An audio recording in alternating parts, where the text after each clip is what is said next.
Hi, my name is Jeff Pagano, and welcome to the Harpin on Rugby preview show. Joining me to look ahead to this weekend's first taste of knockout rugby this season is someone earning cap number 51, so already on his way to a second half century. Welcome back to Mr. Neil Keego. Keegan.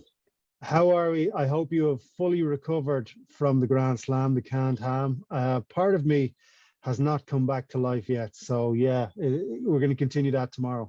Yeah, indeed. And just to reiterate, it's perfectly okay to say that phrase on the pod now. It's all that superstition crap is gone. What did you make of that weekend anyway? The weekend, it's one of those sporting things that you won't forget. Like the first one, the same night Bernard Dunn won the world title, all that sort of stuff. But I was more nervous probably because I'm older. And as the game started going the way it went and it was getting ugly, and I'd never thought we were going to lose, but I kind of didn't know how we were going to win.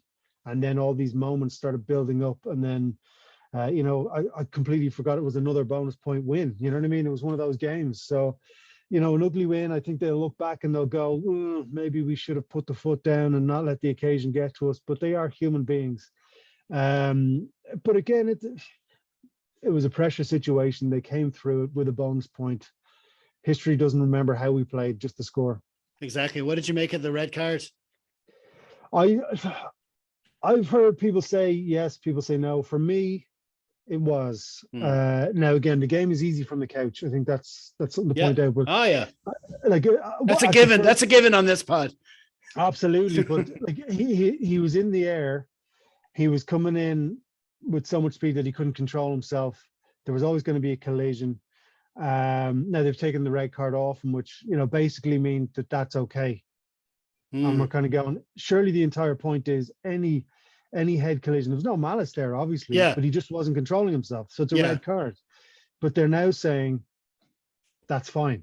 So it's not a great message. I think another way of looking at that though is that if it sort of makes it into an orange card, in that it was red and he was penalized on the day. He couldn't play any part in the match, but he doesn't get a suspension, which kind of took it down a bit, which they can't say that. They can't say that's what they're doing. But I think in one of those overview grand behind the scenes kind of things, that could be what they did. But no, I thought it was red, and I don't think it did the ref a lot of favors taking it back off as well, because after he'd reasoned it out in the pitch. But sure, what's done is done anyway. And listen, we're moving on. We didn't have a lot of time to move on, and it's time now to start harping on this week's feature match, which, as you can see up there, is Leinster v Ulster. It's in the round of 16. Last week we had the URC round 16. Now we've got the round of 16 from the 2022-23 Heineken Champions Cup. It kicks off at 5:30 p.m. on Saturday,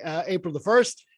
The match is being broadcast on RTE2 and BT Sport 4, and Leinster named their starting lineup at lunchtime on Friday. So let's have a look, starting with the back line.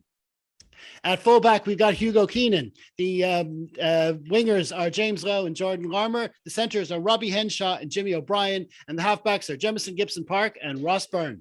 This is juicy stuff, and fair play to the guys for coming back after the mammoth celebrations. You and I haven't recovered. They kept going far harder than we did. But no, if you look at that, Keenan, obviously one of the first names down. But I think Larmour, maybe it was a bit of a kick in the what for him, not because he's come back from injury, hitting great form, and then you've got guys like Jimmy O'Brien and Osborne kind of creeping ahead of him. So he's got something to prove ahead of getting a plane ticket. Jimmy O'Brien, we've been talking about him all season long. He plays so many positions, and sometimes that can go against you, but it means he's going to get a game. He's an injury or a calf strain away from any sort of game at any level. He's performed everywhere. Robbie Henshaw, what an insane shift he put in against England, coming back from a wrist injury that took a long time to heal. He really fronted up there in the midfield with Aki, but that's another day's story. James Lowe, brilliant. Ross Byrne, death taxes, Ross Byrne. Gibson Park, we're going to get more minutes in the boots out of him. Like that's juicy. When you think about what we're missing, that's worth twice the price, but don't put the prices up, Leinster Rugby. No, please don't. No, it was an interesting call, O'Brien at 13. I don't think he's played there this season. He has played there before, and he can definitely do it. I thought they'd go. I thought actually Larmour might miss out, and O'Brien would go on the wing with Robbie at 13 and maybe Frawley at 12. But listen, there's loads of different ways you can do it, and it's very potent attacking wise. Mhm. That's for sure. You wonder, maybe Ulster might be thinking, well, he hasn't played there 13 this season. We can maybe target there defensively. They got two big centers coming down that channel, but it works both ways. And Jimmy O'Brien would be a good asset with the ball as well. So there's lots to look forward to there. And as you say, the halfback pairing, Gibson Park, great to see him starting again for Leinster, and Ross Byrne as well, more than able. I mean, the bad news we heard about Sexton, we won't talk about that too much, but we know Ross Byrne is more than capable of stepping in. So lots of options there. And of course, Keego Keenan as well. We were wondering about him, his availability. There were three names coming back with HIA, and we got one of them in the starting lineup as well. So that's something. Okay, let's move on to the forwards now. Front row is Andrew Porter, Dan Sheehan, and Tyke Furlong. Second row, Ross Maloney and James Ryan, who's the skipper. And the back row, Ryan Baird, Josh van der Fleer, and Jack Conan. Unbelievable. And it's a great vote for Maloney to get the start here with Jenkins on the bench. We're great fans of the two of them. And to pick Maloney in there beside captain in a big game like this is a great vote for him. I think because of the Jenkins effect, I suppose, Maloney's kind of been put down the pecking order a wee bit, but this is a big start for him. He's got a lot of minutes while the lads are away in camp, so it's going to be great. Front row, brilliant. I think it's going to be a really great pack battle. I don't think Ulster are going to do anything, but they're going to try. Sorry, let me phrase this correctly. They're going to try and take us on where we're strongest. I feel I phrased that incorrectly. Apologies. And I think their front row fancies a shot because the blue front row is the best front row in the world. Look, we got to start saying these things after last week, and then Maloney in there to do the job with Jenkins on the bench. Look, it's brilliant. Conan starting the game after kind of really coming on and changing the game last week in the green jersey. And then look, we could have had Doris back as well. He passed the HIA, but apparently he was a bit sick or something. But look, that's some team. When you think about what's missing, that's an amazing team.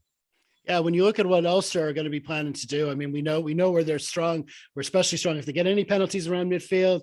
They'll pop it into the corner, and they're very, very solid on those mauls, those line-out mauls, and they got two great hookers as well who are going to come at you in those situations. And Jenkins in particular has proved his strongest area in a lot of strong areas. Strongest area has been in defensive mauls, in those short mauls. So it was interesting to see they're going to leave him on the bench and hold him back for later. And also, we all know the job Ross Maloney has done. He's been an absolute stalwart. Yep. He's done the most appearances this season. He's been in practically every single Leinster appearance so far this season, which is really saying something given we've used 55 players. And so there's no complaints with him there. We know he's going to put in a real strong shift there. So it's going to be quite a battle there. Okay, we'll move over to the bench now. And the front row is John McKee, Cian Healy, and Michael Alatoa. There's Jason Jenkins and Scott Penny rounds out the forwards, and the backs on the bench are Luke McGrath, Harry Byrne, and Kieran Frawley. Yeah, absolutely brilliant. I think a few of the lads were getting A games. Was it tonight? Is that tonight, the A game? London Irish, yeah. Yeah, so I think Milne and a couple of the guys are playing tonight, which brings in kind of the kind of guys like John McKee, which is great. Cian Healy, look, you can't say anything about Cian Healy. He's absolute magic. Alatoa is starting to, well, we keep saying slowly but surely coming in. Jenkins, obviously, Penny, brilliant. But Harry Byrne's going to get a bit of time. We need, especially with the thing we're not going to talk about, we need him to get time. We need Frawley to get time. But like, you know, Ulster also have a decent bench coming out as well. So it's going to be a 23-man game, 23 human game. Indeed.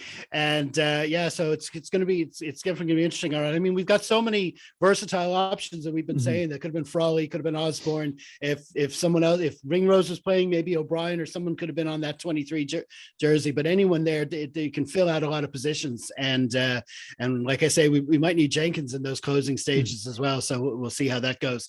Right now, over to our opposition, which of course is Ulster. And as ever, my graphics department has their names up on the screen, so I won't read them out. But if you're listening to the podcast, they can be found in the program notes. How's their lineup looking, Keego?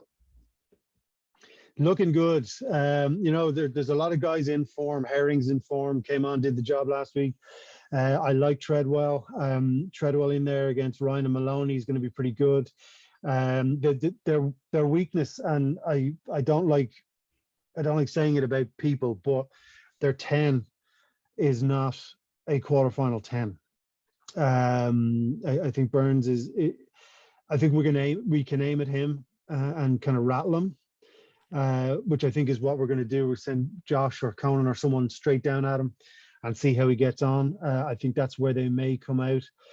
Doak at 9, very, very quick player. Great to see. With I think Cooney's on the bench, so Doak gets a vote of confidence. And as you're talking about the midfield, McCluskey and Hume, they're two big men, but Henshaw's no slouch, O'Brien's no slouch, and I would suggest, even though McCluskey's footwork is starting to come up in the last year, maybe 18 months, I think the footwork out of Henshaw and O'Brien is it's a level above, with all due respect. McCluskey's brilliant, but there are levels in the game. And then always love watching Balakoon play the game. He's quick and easy. He's nice to watch, and there's no wrong way when he's got the ball. He just goes for it. Him and Larmer there on the wings. I think they're weak. Comparatively, they're weak 9 and 10, but it's not by much. Yeah, I mean, you often say on these pods that if you made a team, if you picked a team from the two teams, it would often favor towards Leinster. So what Ulster need is they need a team sort of cohesion. They need to work together. They need a good plan. And the thing is, they've done it before. They've done it before in a match just like this one at the Aviva Stadium. They run us very close the last time they were in this situation. And we all know what they did. And we did come back in the second half, but they know how to come out and put in a real strong start against us coming down to Dublin. They'll have no fear doing that. So it'll be so if they can manage that, it'll be all about how we respond. But yeah, go on. Can I just say, you said the word fear there. I think that there is fear in that Ulster team, based on the last time we were in. Well, you've been there after that, but the last time I was in the RDS was the Ulster game, where they started well and they were strangled. And I think, and it was the kind of loss that does stay with you. And it is. They've got that extra thing against them now. That thing in the back of their head, knowing that they have to do more than the sum of their parts, or whatever that phrase is, to compete. They need to get up there to 90% output, and that's an extra pressure and a jam-packed Aviva Stadium. It'll be interesting to see how they navigate that part of it.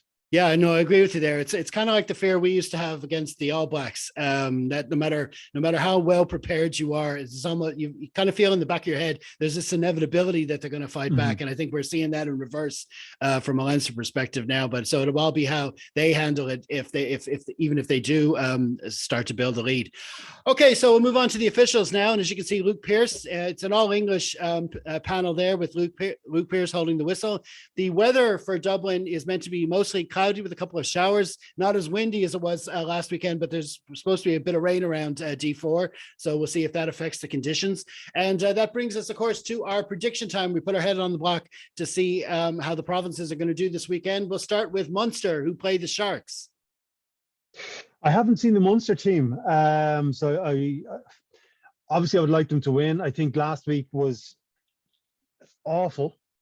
After you and I talking them up for about a month and a half, they go and do that to their supporters. It was awful to watch. Not enjoyable, even with my blue underwear on. So again, they've got a lot of mountains to climb. I don't think they're going to win. I think they might lose by get a losing bonus point. That's my guess. Yeah, because the Sharks, they've had their own issues as well. I mean, they've really strong. They've all got all their Springboks and stuff. But when you compare them to the Stormers are much better at playing together and playing for the coach. You can pick the best players in the world, 15. That doesn't mean they're going to play together. So the Sharks have some issues there. So I wouldn't rule Munster out completely. But given the way the results have been going lately, it could be touch and go. All right. Okay. Next up is in the Challenge Cup, and we've got Connacht, who traveled to Italy to play Benetton. Yeah, I'm going to enjoy that game. Look, Hart always says Connacht. I like the vibe that's going on there. I think the players coming back are really going to help them. So yeah, I'm going to do it. I'm going to go Connacht by 5. I haven't had enough coffee today. Very good. And finally, our match at the Aviva.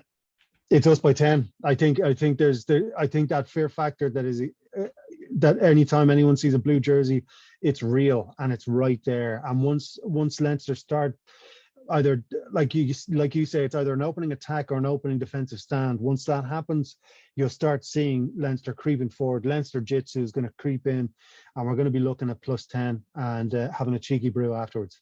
Very good.